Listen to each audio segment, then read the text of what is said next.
To be honest, I don't even know what next to touch on, because if you're looking to reform Medicare, if you're looking to save Medicare, it's a target-rich environment, as you would call it.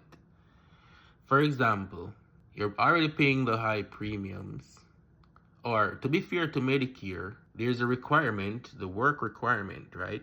Where if you have worked for 10 years approximately, if you have 10 years of paying taxes on file, not like just over the course of 10 years, but 10 actual years of paying taxes into the system, which can take you 15, 20 years to accumulate those points.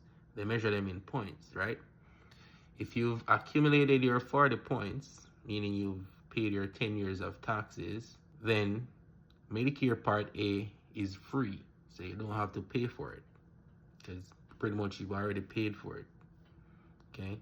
But Part B, you still have to pay for it, and the price goes up every year.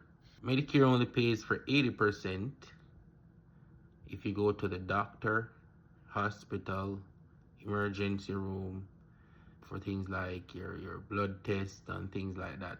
Medicare does not pay for dentures, or Medicare itself does not include prescription coverage. What Medicare does, they set the laws for the prescription coverage, they set the rules that all companies have to follow, and then they contract that out to the insurance companies to facilitate the prescription drug plan. So as I said, it's a target-rich environment. In my opinion, and this is just my personal opinion, the way Medicare is now, it would serve people who are full-time employed a lot better than it does our elders, to be honest. Because you're paying all of that, you still have to pay 20%. Unless you go out and pay for a Medicare supplement, which picks up the 20% for the things that Medicare doesn't cover. Or you go and look for a Medicare Advantage plan, which sometimes it may or may not cost you an extra penny. And then the Medicare Advantage plans may or may not leave you with those copays.